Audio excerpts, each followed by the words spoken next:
अनीता चौधरी और न्यूज़ अड्डा पे आप सभी का स्वागत है। दिन भर की खबरों में क्या हलचल रही, राजनीतिक गलियारों में किस तरह से गहमा गहमी रही और कहाँ क्या कुछ हुआ, इन सब को लेकर एक बार फिर हम आपके सामने आए हैं बड़ी खबरों के साथ। और इन खबरों में क्योंकि चुनाव नज़दीक है इसलिए राजनीति जो है वो गरमाई हुई है, मुलाकातों का दौर जो है वो चल रहा है। इन सब के बीच में कैबिनेट की मीटिंग भी हुई। इस मीटिंग में कृषि बिल को वापस ले लिया गया है और इसके लिए जो है प्रस्ताव वो पास कर दिया गया है सर्वसहमति के साथ। और इसके साथ ही कैप्टन अमरिंदर सिंह उन्होंने कहा है कि अब कृषि बिल वापस लेने के लिए केंद्र सरकार ने ऐलान कर दिया है और इसके लिए कैबिनेट की मंजूरी भी हो गई है। अब मैं उम्मीद करता हूं कि मेरे किसान भाई इस आंदोलन को ख़त्म करेंगे और खुशी खुशी अपने परिवार के साथ रहने के लिए वापस आ जाएंगे। लेकिन राकेश टिकैत नहीं मान रहे हैं। राकेश टिकैत ने ट्वीट करते हुए कहा है कि हम अपना आंदोलन ख़त्म नहीं करेंगे। 27 तारीख को हमारी बड़ी मीटिंग होने वाली है, उसमें हम आगे की रणनीति पे निर्णय लेंगे। केंद्र सरकार ने कहा है कि हम आने वाले समय में किसानों की आमदनी को दोगुना करेंगे। वो कैसे करेंगे ये हमें बताएं और एमएसपी रेट जो है वो फिक्स करें। वो अपने एक नए राग के साथ आ चुके हैं और इस राग में कहीं ना कहीं एक ऐसी साजिश की बदबू आ रही है, गंध आ रही है, जिसमें ये जो आसपास ये फैला रही है कि चाहे आप कुछ भी कर लीजिए, जो राकेश टिकैत हैं वो विरोध के नाम पे फंडिंग के साथ इस आंदोलन को यूपी इलेक्शन तक जारी रखना चाहते हैं, क्योंकि उनका मकसद जो है वो दरअसल प्रोटेस्ट करना नहीं और किसानों को हक दिलाना नहीं, बल्कि मोदी सरकार का विपक्षी दलों के साथ मिलकर उनसे पैसा ऐंठते हुए विरोध करना है। राष्ट्रपति जो है वो कानपुर पहुंच चुके हैं और उनका कार्यक्रम जो है लगातार मैराथन टाइप से जारी है। और इन सब के बीच में दिल्ली बीजेपी के सांसद गौतम गंभीर को ईमेल पे आईएसआई की तरफ से धमकी मिली है, जिनसे उनकी सुरक्षा जो है वो बढ़ा दी गई है। और बीजेपी के विधायक विजेंद्र गुप्ता पर आपराधिक मानहानि मामले में दिल्ली हाईकोर्ट की तरफ से सम्मन जारी किया गया है और विजेंद्र गुप्ता को जो सम्मन जारी हुआ था, माफ़ कीजिएगा, दिल्ली हाईकोर्ट की तरफ से चुनौती देने का जो सम्मन है उसमें हाईकोर्ट ने विजेंद्र गुप्ता को बड़ी राहत देते हुए निचली अदालत के द्वारा जारी सम्मन पे रोक लगा दी है।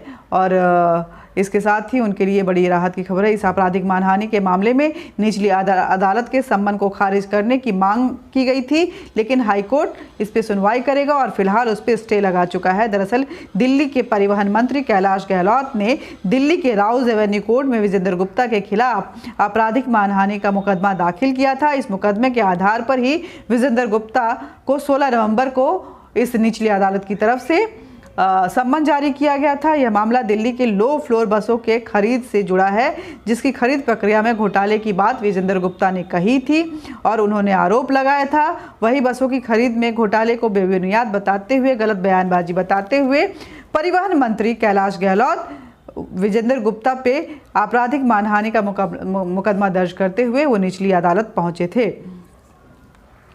जो पहली ट्रेन है जो सीनियर सिटीजन को लेकर के दिल्ली से अयोध्या के लिए जाएगी, वो 3 दिसंबर को दिल्ली से चलेगी। केजरीवाल ने ये ऐलान किया है।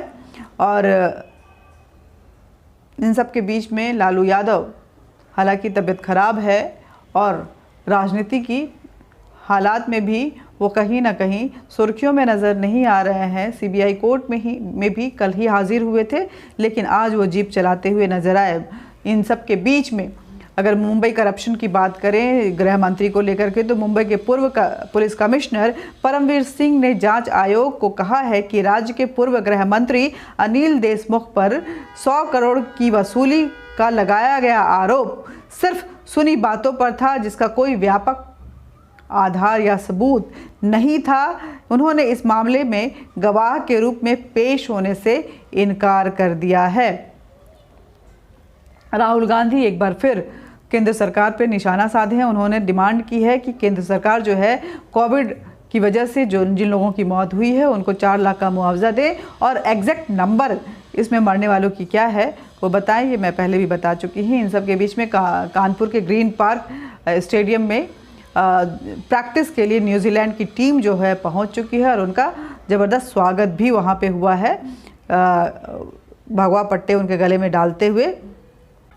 आरएलडी से रिश्ता पक्का होने के बाद अब कृष्णा पटेल, जो कि अनुप्रिया पटेल की माताजी हैं, वो सपा के साथ अपने गठबंधन का ऐलान कर चुकी हैं। और इसको देखते हुए कहीं ना कहीं आम आदमी पार्टी के संजय सिंह और दिलीप जो हैं वो भी उनके पास अखिलेश यादव से मिलने के लिए पहुंचे। गठबंधन वो भी करना चाहते हैं, ऐसे कुछ आसार नज़र आ रहे हैं, क्योंकि नेताजी के जन्मदिन पे के विजुअल्स भी अगर देखें तो संजय सिंह वहाँ पे काफ़ी सुर्खियों में बने रहे।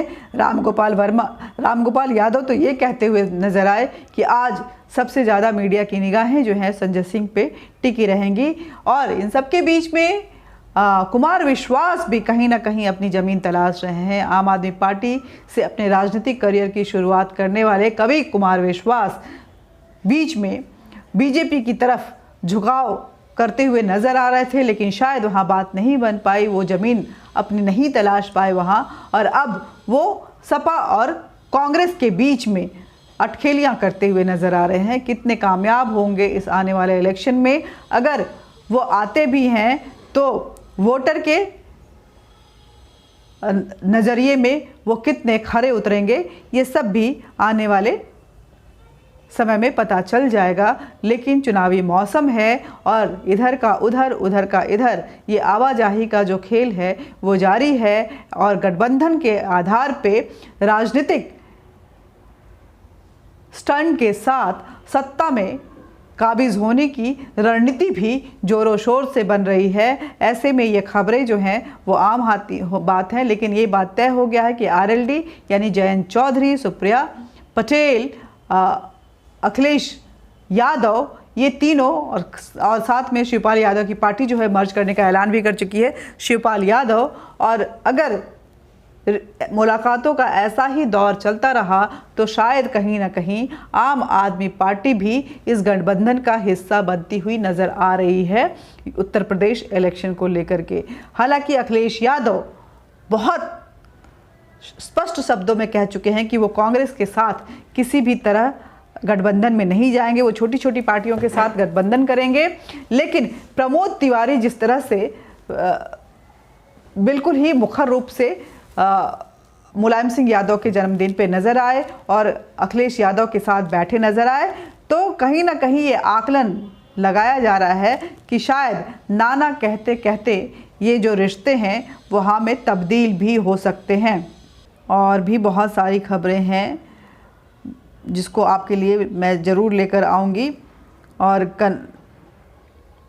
इन खबरों के बीच में ये भी एक खबर है कि कपिल शर्मा शो पर जब स्मृति ईरानी शूटिंग के लिए पहुंची तो गार्ड ने उन्हें अंदर नहीं जाने दिया और नाराज़ होकर स्मृति ईरानी लौट गई और शूटिंग कैंसिल हो गया। एयर क्वालिटी जो है इम्प्रूव कर रहा है। स्कूल्स अभी, कॉलेज जो हैं वो, जितने भी एजुकेशनल इंस्टीट्यूट हैं दिल्ली के, वो अभी बंद रहेंगे। और रीओपन होने को लेकर के दिल्ली इन्वायरमेंटल मिनिस्टर ने ये कहा है कि रीओपन को लेकर के उन्होंने अंदेशा दिया है, ये संकेत दिए हैं कि 29 नवंबर से खुल सकते हैं। और दिल्ली में कांग्रेस पार्लियामेंट्री स्ट्रेटजी ग्रुप की जो मीटिंग है वो तय हो चुकी है। कांग्रेस के इंटरिम प्रेसिडेंट जो है सोनिया गांधी की अध्यक्षता में ये मीटिंग जो है कल होने वाली है और इस पर जो है आने वाले विंटर सेशन पे किस तरह से सरकार को घेरा जाए इसको लेकर के जो है चर्चा होगी। और पार्लियामेंट शुरू होने से पहले राज्यसभा अध्यक्ष वेंकैया नायडू ने ऑल पार्टी मीट के लिए सभी को आमंत्रित किया है अपने घर पे और वहाँ पे लंच के लिए भी आमंत्रित किया है under the free pilgrimage scheme senior citizen Delhi. और इन सब के बीच में अगर देखें तो अंडरवर्ल्ड डॉन अबू सलेम और खान मुबारक का करीबी हारिश खान जो है वो गिरफ्तार हो गया है। हारिश खान को यूपी एसटीएफ ने गिरफ्तार किया है। वो 25,000 का इनामी था। नोएडा के कारोबारी पर जानलेवा हमला करने का उस पर आरोप है। वो लोगों के प्रॉपर्टीज़ भी कब्जे में करता था, ये आरोप भी उसके ऊपर है। और साथ ही हारिश खान है उसके पास से पिस्टल और कारतूस बरामद हुए हैं। वो जौनपुर का रहने वाला है और 2004 से ही मुंबई में वो रह रहा था। अदिति सिंह जो है कांग्रेस की, उन्होंने बीजेपी ज्वाइन कर लिया है। यूपी बीजेपी दफ्तर में पहुंचकर यूपी के बीजेपी प्रदेश अध्यक्ष स्वतंत्र देव सिंह के मौजूदगी में उन्होंने कांग्रेस का दामन छोड़कर भाजपा का दामन थाम लिया है। और सीएम धामी सिंह ने देवस्थान बोर्ड को भंग कर दिया है। त्रिवेंद्र सिंह रावत ने कि जब सरकार थी तो ये देवस्थान बोर्ड का वहाँ पे की स्थापना की गई थी और बोर्ड के खिलाफ तीर्थ पुरोहित जो हैं वो काफ़ी प्रदर्शन कर रहे थे। कल की अगर बात करें तो यूपी चुनाव में रणनीति को लेकर के कल बीजेपी की दिल्ली में मीटिंग होने वाली है। दिन भर क्षेत्रवार होगा, दिन भर जो है क्षेत्रवार मंथन होगा और यूपी के प्रभारी सह प्रभारी इस मीटिंग में रहेंगे और साथ ही राष्ट्रीय संगठन मंत्री भी रहेंगे। काफ़ी कुछ हो रहा है और इन सब के बीच में एक बहुत ही करप्शन की एक अजीबोगरीब खबर जो है सामने आई है। कर्नाटक के कुलबर्गी में एसीबी का रेड हुआ। भ्रष्टाचार मामले में जांच के दौरान एसीबी की टीम पीडब्ल्यूडी के एई शांतन गौड़ के ठिकाने पर जब छापामारी किए तो छापामारी के दौरान उन्हें पाइपलाइन जो होता है उससे कैश रिकवरी हुई 40 लाख के करीब।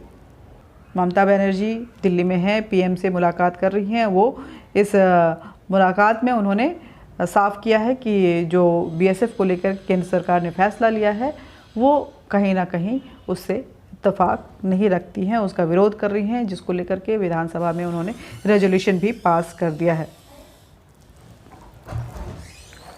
तो ये है आज की ये सारी जो खबरें हैं जो सुर्खियों में रहीं, जो इर्द गिर्द घूमती रहीं। आंदोलन खत्म नहीं होगा ये तो हमने बता ही दिया है। साथ ही अखिलेश यादव ने